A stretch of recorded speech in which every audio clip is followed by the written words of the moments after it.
আচলতে ইংলাটো কাম নকৰে কিন্তু মানে ষ্টেনৰ কাৰণে এইটো ইউজ কৰিছোঁ। হেল্ল' জি নমস্কাৰ। আজি কাহিনীটো ষ্টাৰ্ট কৰাৰ আগত এটা কুৱেশ্যন আছে। তোমালোকে কেতিয়াবা 2 বা 3 বজাত শুই উঠি ক'বলৈ ফুৰিবলৈ গৈছা? যদি গৈছা কমেণ্টত জনাবা। তো আজি কাহিনীটো এনেকুৱা ধৰণৰ। তো আমাৰ জাৰ্ণিটো ষ্টাৰ্ট ৰাতিপুৱা 2:30 পৰাই আমগুৰি টু যোৰহাট। আৰু মোৰ লগত গৈছিলে 2জন লগৰ, আদিত্য আৰু জিতু পল্লৱ।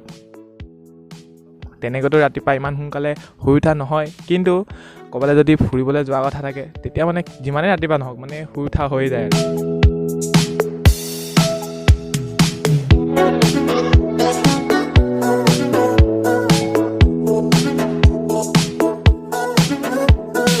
ৰাতিপুৱা ঠাণ্ডা ঠাণ্ডা বতাহৰ সুবাস লৈ আমি পাই যাওঁহি চাইকেলিং কৰি জগদুৱাৰ। আৰু জগদুৱাৰত মানুহ বহুত, কাৰণ আজি যিহেতু মহালয়া আছিলে, তো মানুহটো আপোনালোকে দেখিবলৈ পাইছে বহুত হৈ গৈছিলে মানুহ।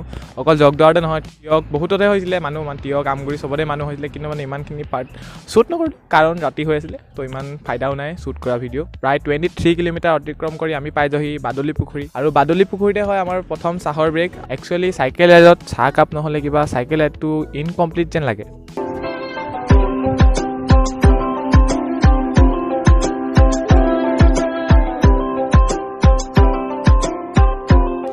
এতিয়া আমাৰ চাহ খাই হৈ গ'ল, তাৰপিছত আমি আমাৰ যাত্ৰাটো ফ্ৰীছে আৰম্ভ কৰিম।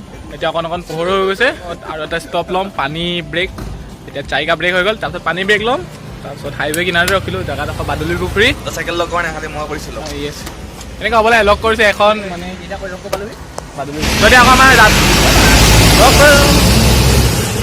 আমাৰ আকৌ যাত্ৰাটো আকৌ আৰম্ভ কৰোঁ।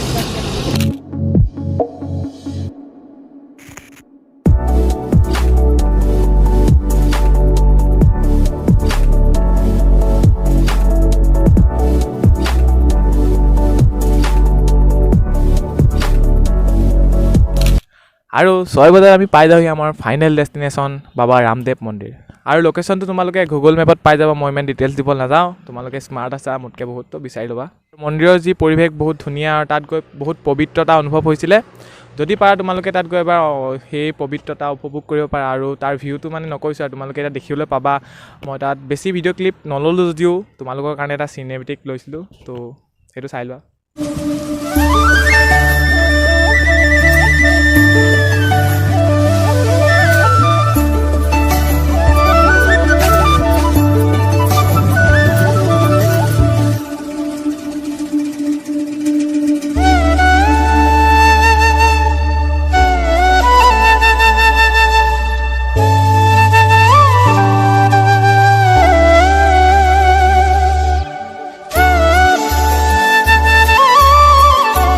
আৰু যদি তোমালোকে পাৰা এবাৰ গৈ পিনি তাত তাৰ পবিত্ৰতা আৰু তাৰ পৰিৱেশ উপভোগ কৰিব পাৰা। আৰু আজিলৈ কাহিনীটো ইয়াতে খতম কৰিছোঁ। নেক্সট ভিডিঅ' লগ পাম। টেক কেয়াৰ, বাই বাই।